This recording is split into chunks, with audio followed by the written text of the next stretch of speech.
Shri Ravindra Singh Bhati 5 minute में अपनी बात समाप्त करें। बजट पे मुझे बोलने का मौका दिया।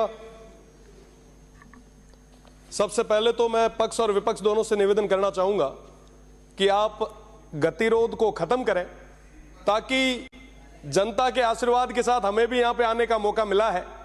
पक्ष और विपक्ष की इस लड़ाई में कहीं ना कहीं निर्दलीय जितने भी उम्मीदवार हैं वो अपनी बात नहीं रख पा रहे हैं। मुझे दुख इस चीज का भी है क्योंकि आज एक जो पर्ची थी, आज पर्ची निकली भी थी, जोजरी नदी जैसा एक प्रकरण था, वो चला गया। कई सारी पर्चियां हैं। तो मैं निवेदन करना चाहूंगा कि ऐसे गतिरोध तोड़ें।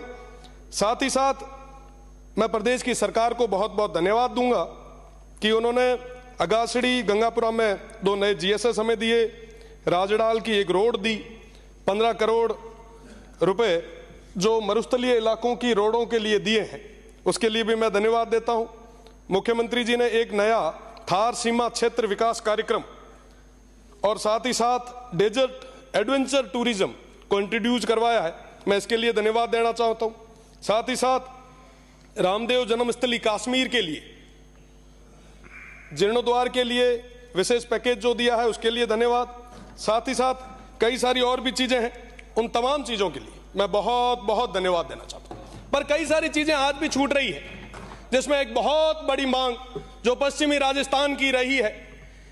बाकासर के अंदर एक ड्राई पोर्ट बनना था, चोटन से आने वाले हमारे सदस्य भी यही हैं, काफी लंबे समय से ये भी मांग कर रहे हैं। अगर वो ड्राई पोर्ट बनता है तो उस क्षेत्र की जनता को और वहां के युवाओं को कई सारे नए रोजगार के अवसर मिल सकते हैं। तो मेरा निवेदन कि इस बारे में सोचा जाए। साथ ही साथ ईआरसीपी के तर्ज पर डब्ल्यूआरसीपी की मांग काफी लंबे समय से चली आ रही है।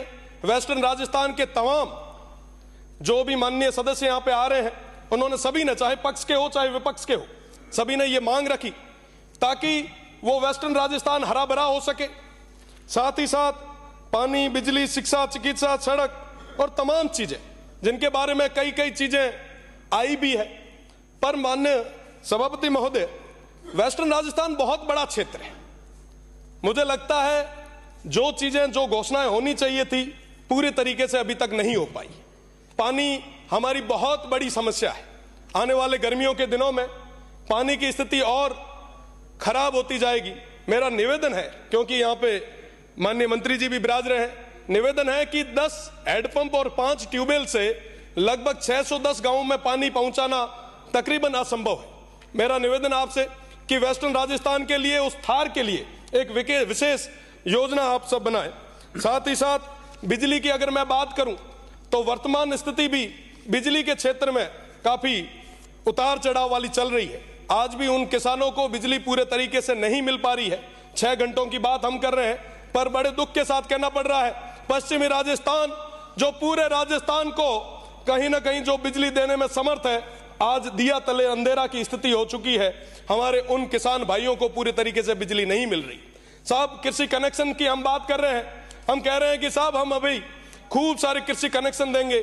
पर माननीय सभापति महोदय, मैं आपके माध्यम से प्रदेश की सरकार से निवेदन करना चाहूंगा, 2016 से लेकर आज तक के कई सारे हमारे जो किसान हैं उनकी फाइलें पेंडिंग पड़ी है, उन्हें नए कनेक्शन नहीं मिले हैं।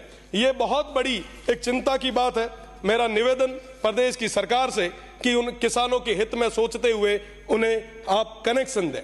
साथ ही साथ मैं बात करूं चिकित्सा की, तो चिकित्सा के मामले में उस क्षेत्र में एक जिला अस्पताल गडरा रोड में और सिव में होना चाहिए।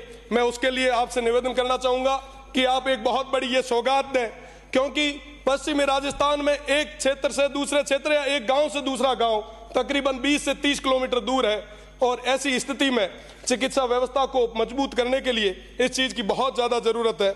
मेरा निवेदन है आप कि आप वहां पे चिकित्सा के मामले में व्यवस्थाओं को और सुदृढ़ करें। साथ ही साथ डीएनपी क्षेत्र की मैं बात करूं, होमगार्ड के उन लोगों की बात करूं, साथ ही साथ ईडब्ल्यूएस की बात करूं, तमाम मुद्दे मेरे पास थे। पर माननीय सभापति महोदय, मेरा निवेदन कि इन सब चीजों के लिए हमें, जो हमारे सदस्य हैं जो इंडिपेंडेंट है, उनका भी समय आप थोड़ा हमें दें, क्योंकि डीएनपी हमारी अपने आप में बहुत बड़ी समस्या है।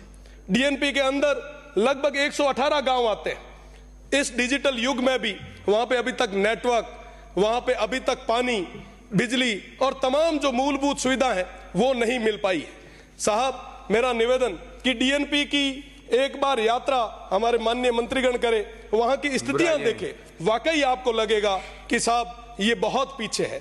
माननीय सभापति महोदय, मेरा निवेदन है आपसे कि हमारे बॉर्डर होमगार्ड में और विशेषकर पश्चिमी राजस्थान के कई सारे लोग जो लगे हैं, उनको लंबे समय से विराम भत्ता नहीं मिल पा रहा। मेरा निवेदन है कि ईडब्ल्यूएस के अंदर सरलीकरण, धन्यवाद माननीय अध्यक्ष महोदय, माननीय सभापति महोदय। साथ ही साथ एक मिनट माननीय सदस्य, मेरा निवेदन है कि विश्वविद्यालय के अंदर पेंशनर का एक मुद्दा था, पिछली सरकार ने उस मुद्दे को लेके हमें कई महीनों के लिए जेल भेजा था।